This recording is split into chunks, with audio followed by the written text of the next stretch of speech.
Okay. இப்போ நம்ம ஏதாவது ஒரு பத்திரத்தினுடைய எந்த பத்திரத்தினுடைய நகல் சர்டிஃபிகேட் காப்பி நம்மளுக்கு வேணுமோ, சிசி ஓகேங்களா? அதாவது சர்டிஃபிகேட் காப்பி சான்றளிக்கப்பட்ட நகல் நம்மளுக்கு வேணும் அப்டின்னா, அது யாருடைய பத்திரமா இருந்தாலும் சரி, தமிழ்நாட்டுக்குள்ள எந்த பத்திரமா இருந்தாலும் நீங்க எடுக்க முடியும். ஸோ ஃபர்ஸ்ட்டு உங்களோட டிஎன் ரெஜினெட்குள்ள வந்துட்டு என்ன பண்ணிக்கோங்க, லாகின் பண்ணிக்கோங்க. ஸோ நான் ஃபர்ஸ்ட்டு வந்துட்டு லாகின் பண்ணிக்கிறேன். அண்ட் உங்களோட யூசர் நேம், பாஸ்வேர்ட் அண்ட் கரெக்ட்டான கேப்ச்சா இதெல்லாம் குடுத்துட்டு லாகின் பண்ணிக்கோங்க. லாகின் பண்ணிட்டு, இதுக்கு முக்கியமா என்ன தேவை அப்டின்னா, நீங்க எந்த பத்திரத்தினுடைய நகல் எடுக்க போறீங்களோ, அந்த பத்திரம் வந்துட்டு எந்த பத்திர ஆஃபீஸ்ல பதிஞ்சாங்க அப்டின்ற டீட்டெயில்ஸ் வேணும். அதுக்கப்புறம் வந்து அது எந்த இயர் பதிஞ்சாங்க. அப்புறம் அந்த ஆவண எண். இந்த ஆவண எண்லாம் எதுல இருக்கும் அப்டின்னா, நம்மளோட பத்திரத்தில பார்த்தீங்கன்னா, அந்த ஆவண எண் வந்துட்டு சீல் வச்சு குத்திருப்பாங்க. ஆ இப்ப உங்களுக்கு ஸ்க்ரீன்ல தெரியுது பார்த்தீங்களா? ஸோ இந்த மாரி வந்துட்டு என்னன்னா, ஒவ்வொரு பத்திரத்திலயும் சீல் வச்சிருப்பாங்க. அந்த சீல்குள்ள தான் என்னன்னா, இது எத்தனையாவது ஆவண எண்ணாக எந்த இயர்ல எந்த பத்திர ஆஃபீஸ்ல பதிஞ்சுன்னு இருக்கும். இந்த இன்ஃபர்மேஷன் நம்மளுக்கு வேணும். ஓகேங்களா? இத நீங்க உங்களோட கிளையன்ட் கிட்ட கேட்டு வாங்கிட்டு, ஆ இங்க வந்துட்டு லாகின் பண்ணிக்கோங்க. லாகின் பண்ணிட்டு, இங்க மேல பாருங்க, மின்னணு சேவைகள் அப்டின்னு இருக்கா? ஸோ இத வச்சு வந்துட்டு ஜஸ்ட் கிளிக் பண்ணிக்கோங்க. கிளிக் பண்ணிட்டு இங்க சான்றளிக்கப்பட்ட நகல் ஓகேங்களா? ஸோ நம்ம வந்துட்டு என்னன்னா, இப்ப தான் வந்துட்டு விண்ணப்பிக்கவே போறோம். அதனால சான்றளிக்கப்பட்ட நகல்ல நீங்க எங்க போயிரணும்னா, தேடல் மற்றும் சான்றளிக்கப்பட்ட நகல் விண்ணப்பிக்க அப்படின்றத கிளிக் பண்ணிக்கோங்க. கிளிக் பண்ணிட்டு, இப்போ எனக்கு வந்துட்டு நம்மளோட கிளையண்ட் வந்துட்டு ஒரு பத்திரம் வந்துட்டு எடுத்து தர சொல்லியிருக்காங்க. ஸோ அத தான் வந்துட்டு இப்ப நம்ம எடுக்க போறோம். அது எங்க பதிவு பண்ணியிருக்காங்க அப்படின்னா வந்துட்டு, அ சொக்கிக்குளம் அப்படின்ற பத்திர ஆஃபீஸ்ல வந்துட்டு பதிவு பண்ணியிருக்காங்க. ஆக்சுவலா சில நேரம் உங்களுக்கு ஒரு இஷ்யூ வரும். என்னன்னா, இப்ப கிளையன்ட் கேட்டிருக்க இந்த பத்திரம் வந்துட்டு 2012ல சொக்கிக்குளம் அப்படின்ற பத்திர ஆஃபீஸ்ல வந்துட்டு மதுரையில பதிஞ்சிருக்காங்க. ஆனா, இன்னைக்கு 2026ல சொக்கிக்குளம் அப்படின்ற பத்திர ஆஃபீஸ் வந்துட்டு தனியா கிடையாது. அது எது கூட ஜாயின் பண்ணி விட்டாங்கன்னா, விலாங்குடி அப்படின்ற பத்திர ஆஃபீஸ் கூட வந்துட்டு ஜாயின் பண்ணி விட்டாங்க. அப்ப நீங்க சொக்கிக்குளம் பத்திர ஆஃபீஸ் தேடுனீங்கன்னா இங்க கிடைக்காது. இப்ப பாருங்க, ஸோ நான் என்ன பண்றேன் அப்படின்னா வந்துட்டு சொத்து சம்மந்தப்பட்டது இங்க வந்துட்டு நீங்க என்ன செலக்ட் பண்ணணும்னா, சொத்து சம்மந்தப்பட்ட ஆவணம் தான் நீங்க செலக்ட் பண்ணணும். ஸோ அத வந்து கிளிக் பண்ணிக்கோங்க. அதுக்கப்புறம் வந்துட்டு ஆவண வகைப்பாடு. ஸோ ஆவண வகைப்பாடுல முறைப்படியான ஆவணம் அப்படின்றத வந்து செலக்ட் பண்ணிக்கோங்க. அப்புறம் ஆவண எண் உங்களோட பத்திரத்துல இருக்கும்ல, அந்த ஆவண எண் போட்டுக்கோங்க. இது வந்து என்னன்னா 1259 அப்படின்ற இந்த ஆவண எண் தான் நம்ம எடுக்க போறோம். அதுக்கப்புறம் இது எந்த பத்திர ஆஃபீஸ்ல பதிவு பண்ணாங்க அப்படின்னா, சொக்கிக்குளம்ன்றதுல. பட் நம்ம இப்ப சொக்கிக்குளம் தேடுனோம்னா கிடைக்காது. ஏன்னா, அத வந்துட்டு எது கூட ஜாயின் பண்ணி விட்டாங்க இங்க பாருங்க. ஸோ வரிசையில நம்ம இங்க பாருங்க. சோளிங்கர் அப்படியே வரிசையில நம்ம பார்த்தோம் அப்படின்னா, சொக்கிக்குளம் அப்படின்ற பத்திர ஆஃபீஸ் வந்துட்டு கிடையாது. ஓகேங்களா? செட்டிக்குளம் தான் இருக்கு. சொக்கிக்குளம் அப்படின்றது கிடையாது. ஏன் அப்படின்னா, 2012ல வந்துட்டு அது சொக்கிக்குளம் பத்திர ஆஃபீஸா இருந்தது. இப்போ 2026ல அது எங்க போயிருச்சு அப்படின்னா வந்துட்டு விளாங்குடி பத்திர ஆஃபீஸ் கூட ஜாயின் பண்ணி விட்டாங்க.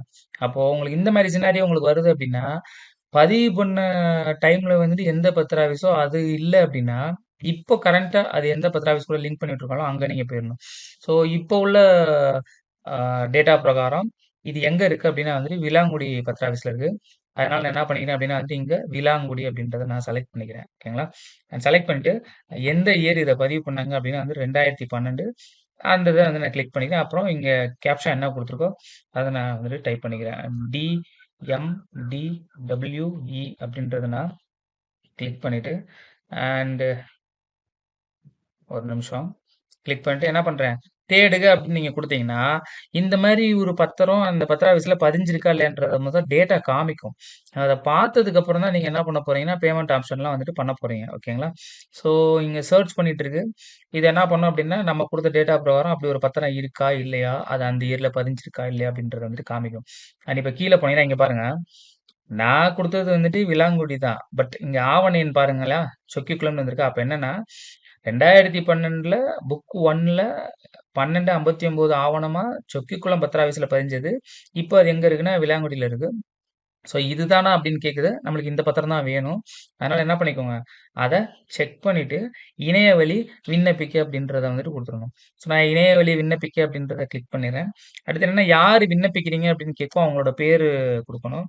ஸோ ஆக்சுவலா இங்க நான் என்ன பண்ணிக்கிறேன் அப்படின்னா, என்னோட பேர் வந்துட்டு நான் குடுத்துக்கிறேன்.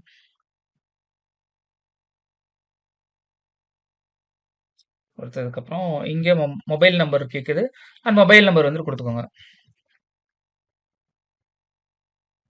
குடுத்துட்டு, சேமிக்க மற்றும் தொடர்க அப்படின்றத குடுத்துருங்க. அண்ட் சமர்ப்பித்த பின்னாடி உங்களால மாற்ற முடியாது. நீங்க வந்துட்டு அக்செப்ட் பண்ணிக்கிறீங்களான்னு கேக்குது. இது வந்து நீங்க சரி குடுத்துருங்க. குடுத்துட்டீங்கன்னா, அடுத்து என்ன வரும் அப்டின்னா வந்துட்டு பேமெண்ட்டோட டீட்டெயில்ஸ் வந்து காமிக்கும். ஸோ, இதுக்கு நீங்க எவ்வளோ ஃபீஸ் கட்டணும் அப்டின்னு. மனு கட்டணம் எவ்வளோ அப்டின்னா, நம்ம ஏற்கனவே சொன்ன மாரி மனு கட்டணம் ரூ. 1. தேடுதல் கட்டணம் வந்துட்டு ஃபர்ஸ்ட்டு ரூ. 10 ஓகேங்களா? அதுக்கப்புறம் வந்துட்டு நகல் கட்டணம். நகல் கட்டணம் அப்டின்னா என்னன்னா, நீங்க தேடுற பத்திரம் வந்துட்டு எத்தன பேஜ் இருக்கோ, அத்தன பேஜுக்கும் வந்துட்டு தனித்தனி அமௌண்ட் வாங்குவாங்க. அதாவது ஒரு பேஜுக்கு வந்துட்டு ரூ. 10 வாங்குவாங்க. அப்ப இங்கேயே என்ன மென்ஷன் பண்ணியிருக்காங்கன்னா, நீங்க தேடுற பத்திரம் வந்துட்டு மொத்தம் 16 பக்கம் இருக்கு அப்படின்னு சொல்றாங்க. அந்த 16 பக்கத்துக்கு ரூ. 10 வீதம் ரூ. 160. அதுக்கப்புறம் வந்து கணினி கட்டணம் டிஃபால்ட்டா எல்லாத்துக்குமே பத்திரப்பதிவு, ஈசி, சிசி இந்த மாரி எது போனீங்கனாலும் ரூ. 200 டிஃபால்ட்டா வரும். அதுக்கப்புறம் வந்துட்டு பத்திரம் எவ்வளோக்கு நீங்க வாங்கணும் முத்திரை திருவை அப்படின்னா ரூ. 100 வாங்கணும். பட் எல்லாத்தையுமே சேர்த்து நம்ம என்ன பண்ணிக்கலாம், ஃபீஸாவே கட்டிக்கலாம் இங்க நானூத்தி ஸோ நான் 471 என்ன பண்ணிருக்கேன்னா, ஃபீஸாவே கட்டப் போறேன். அதனால என்ன பண்றேன், செலுத்துக அப்படின்றத நான் குடுத்துடுறேன். இதெல்லாம் ஒரு தடவ நீங்க பார்த்துக்கோங்க. ஓகேங்களா? நீங்க என்ன சரியா கவனிச்சா போதும் அப்டின்னா, நம்ம குடுத்துருக்க டேட்டா தான் பத்திரம், நம்ம பத்திர ஆஃபீஸு, நம்ம இயரு இது எல்லாமே கரெக்ட்டா அப்டின்றத மட்டும் பார்த்துட்டு, அதுதான் உங்களுக்கு வேணும் அப்டின்னா, நீங்க என்ன பண்ணுங்க, செலுத்துக அப்டின்றத கன்ஃபார்ம் பண்ணிடுங்க.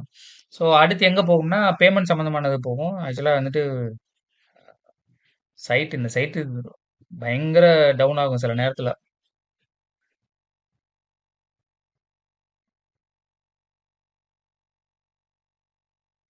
ஸோ இங்க பேமெண்ட்க்குரிய ஆப்ஷனுக்கு வந்துருச்சு.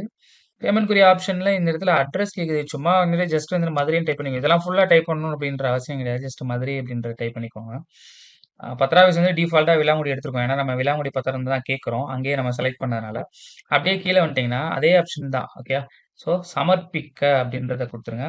அதுக்கப்புறம் தற்போது செலுத்துறீங்களா? பிறகு செலுத்துறீங்களா? அப்படின்னு கேக்குது. நான் இப்ப தான் செலுத்தப் போறேன். அதனால வந்து தற்போது செலுத்துக அப்படின்றத நான் கிளிக் பண்ணிடுறேன். கிளிக் பண்ணதுக்கப்புறம் மறுபடியும் எங்க வருது அப்படின்னா வந்துட்டு, பேமெண்ட் ஆப்ஷனுக்கு தான் வருது. ஒரு நிமிஷம். பேமெண்ட் ஆப்ஷன் வருது. இத நம்ம இணைய வழி தான் செலக்ட் பண்ண போறோம். அதனால வந்துட்டு இத செலக்ட் பண்ணிக்கோங்க. இணைய வழி அப்படின்றத குடுத்துட்டு, சமர்ப்பிக்க அப்படின்றத குடுத்துட்டு, ஆம். இணைய வழியாக நான் என்ன பண்றேன், கண்டிப்பா செலுத்துறேன் அப்படின்றத ஆம் அப்படின்னு குடுத்துக்கோங்க. ஸோ டெர்ம்ஸ் அண்ட் கண்டிஷன் இதெல்லாம் வந்துட்டு டிஃபால்ட்டா வந்துட்டு நம்ம சப்மிட் பண்ணி தான் ஆகணும். குடுத்ததுக்கப்புறம் எங்க போகும்னா, அடுத்த பேஜுக்கு வந்துட்டு போகும் பேமெண்ட் பேஜுக்கு. இங்க போயிட்டு நான் என்ன பண்றேன் அப்டின்னா வந்துட்டு, உங்களுக்கு என்ன பேங்கோ அதாவது உங்களுக்கு இந்த பேங்க்லலாம் அக்கவுண்ட் இருக்கணுன்ற அவசியம் கிடையாது. ரிசீவருக்கு வந்துட்டு இவ்ளோ பேங்க்ல அக்கவுண்ட் இருக்கு. நீங்க அதுல எதுல வேணாலும் போட்டுக்கலாம். நான் என்ன பண்றேன்னா, அவங்களோட எஸ்பிஐ பேமெண்ட் கேட்வே வழியா நான் போடுறேன் அப்டின்னு சொல்லிர்றேன். அண்ட் சொல்லிட்டு இங்க என்ன பண்ணிடுறேன்னா, ஒரு நிமிஷம் கீழ வந்துட்டு ஸ்க்ரால் டவுன் பண்ணிக்கிறேன்.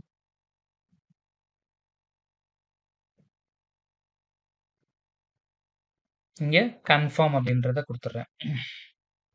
குடுத்ததுக்கப்புறம் மறுபடியும் என்னவாகும்னா, அடுத்த பேஜுக்கு போகும். இதுல நீங்க டெபிட் கார்டு வச்சு குடுக்குறீங்களா? கிரெடிட் கார்டு வச்சு குடுக்குறீங்களா? நெட் பேங்கிங் வச்சு குடுக்குறீங்களான்னு கேட்கும். நான் வந்து யுபிஐ இந்த ஆப்ஷன் செலக்ட் பண்றேன். யுபிஐனா ஃபோன்பே, ஜிபே அந்த மாரி வந்துட்டு எந்த யுபிஐ வச்சு வேணாலும் நம்ம குடுத்துக்கலாம். அந்த ஆப்ஷன குடுத்ததுக்கப்புறம் மறுபடியும் என்ன பண்ணிக்கோங்க, கீழ வந்தீங்க அப்டின்னா, நான் வந்துட்டு கன்ஃபார்ம் அப்டின்னு குடுக்குறேன். கன்ஃபார்ம் குடுத்துட்டீங்கன்னா, உங்களுக்கு வந்து கியூஆர் கோடு வர ஆரம்பிக்கும். அந்த கியூஆர் கோட நீங்க ஸ்கேன் பண்ணி என்ன பண்ணிக்கலாம்னா, பேமெண்ட் வந்துட்டு பண்ணிக்கலாம். இப்ப இங்க ஒரு கியூஆர் கோடு வருது பார்த்தீங்களா? ஸோ, நான் இந்த கியூஆர் கோட தான் என்ன பண்றேன் அப்டின்னா வந்துட்டு, பேமெண்ட் ஸ்கேன் பண்ணி இந்த கியூஆர் கோட ஸ்கேன் பண்ணி நான் என்ன பண்ணேன்னா பேமெண்ட் பண்றேன். ஒரு நிமிஷம் வெயிட் பண்ணுங்க. நான் ஸ்கேன் பண்ணிட்டு இருக்கேன். ப்ரொசீட் குடுத்துடுறேன்.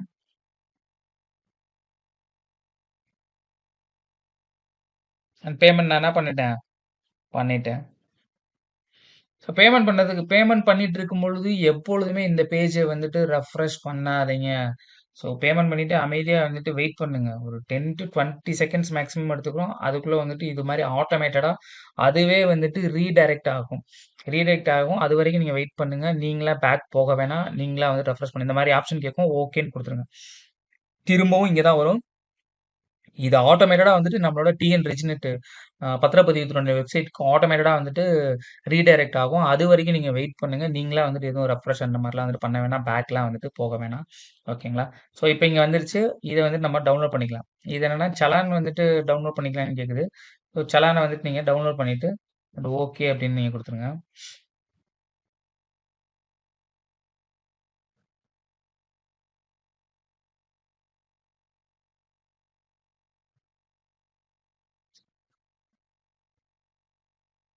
ஆக்சுவலா அதுவா ரீடைரக்ட் ஆகும்.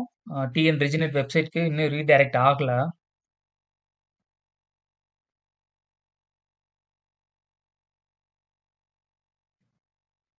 சம்டைம்ஸ் வந்து நெட் ஸ்லோவா இருந்துச்சு அப்படின்னா இந்த மாதிரி ரீடைரக்ட் ஆகாது. நான் என்ன பண்றேன், பக்கத்துலயே இன்னொரு டேப் ஓப்பன் பண்ணி டிஎன் ரெஜினெட்குள்ள போறேன். ஏன்னா இது ஆட்டோமேட்டடா ரீடைரக்ட் ஆகணும். ரீடைரக்ட் ஆகல. ஸோ ஆகலைன்னா நீங்க ஒன்றும் பயப்பட தேவையில்ல. சலான மட்டும் டவுன்லோட் பண்ணிட்டு நீங்க இங்க போயிட்டு என்ன பண்ணிக்கோங்க, திரும்பி பக்கத்து டேப்ல உங்களோட லாகின்குள்ள போய்க்கோங்க.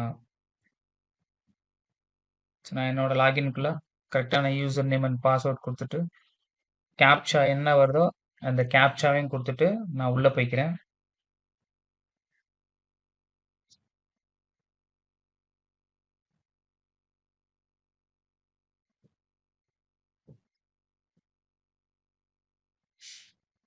இப்ப நம்மளோட மின்னணு சேவைகள் சான்றளிக்கப்பட்ட நகல்ல வந்துட்டு கோரிக்கை பட்டியல்ல போய் பார்க்கணும்.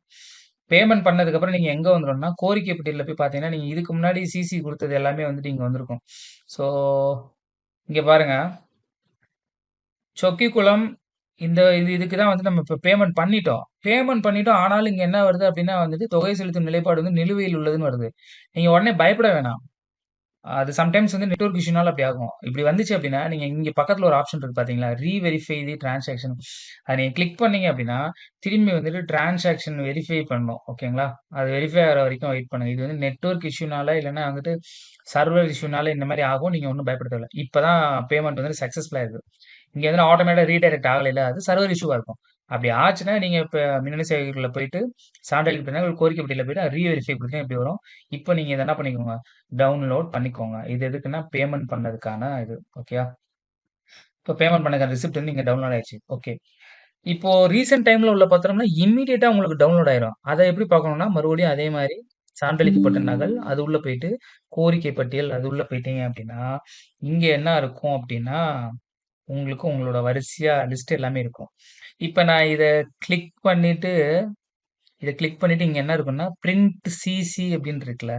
இது நீங்க கிளிக் பண்ணீங்க அப்படின்னா, சான்றளிக்கப்பட்ட நகல் தயாரிப்பில் உள்ளதுன்னு ஏன் வருது அப்படின்னா, இது 2012ல உள்ளது. இன்னும் டிஜிட்டலைஸ் பண்ணாம கூட இருக்கலாம்.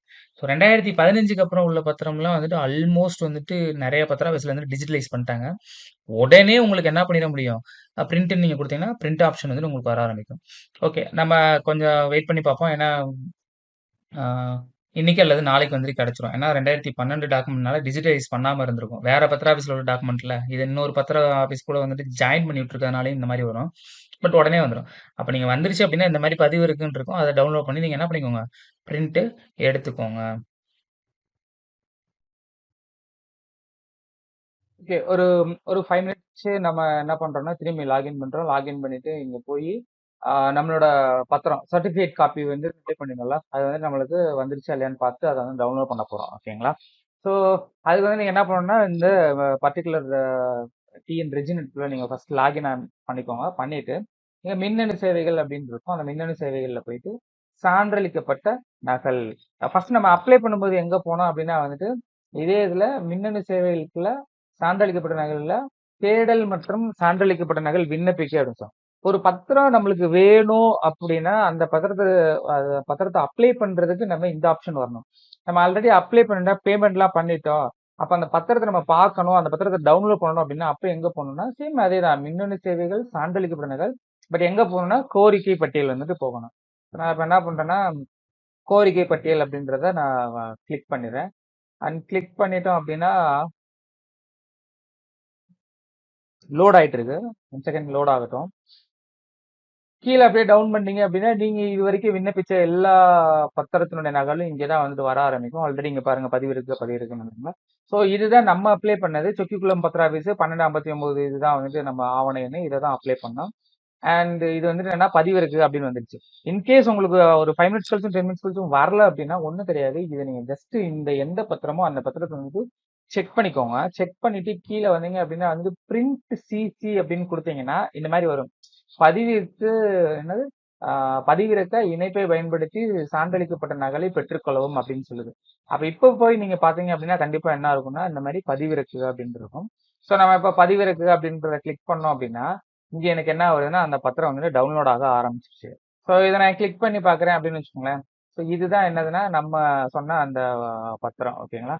ஸோ என்னது 12/59 2012 பதிவு பண்ணது. எந்த பத்திர ஆஃபீஸ்ல பதிவு பண்ணது அப்படின்னா வந்துட்டு சொக்கிக்குளம் அப்படின்ற பத்திர ஆஃபீஸ்ல பதிவு பண்ணது. இப்போ அதை வந்து விலாங்குடி பத்திர ஆஃபீஸ் கூட வந்து கனெக்ட் பண்ணிக்கிறாங்க. ஸோ இந்த மாதிரி நீங்க என்ன பண்ண முடியும்னா, தமிழ்நாட்டில் உள்ள எந்த பத்திரம் வேணாலும், யாருடைய பத்திரம் வேணாலும் நீங்க என்ன பண்ணிக்க முடியும்னா, அதுக்குரிய அமௌண்ட்டை கட்டிட்டு நீங்க சிசி சர்டிஃபிகேட் காப்பியா வந்துட்டு அப்ளை பண்ணி வாங்கிக்க முடியும். ஓகேங்களா? ஸோ இதுல ஏதாவது டவுட்ஸ் இருந்துச்சுன்னா கேளுங்க. நம்ம அடுத்த கிளாஸ் வந்துட்டு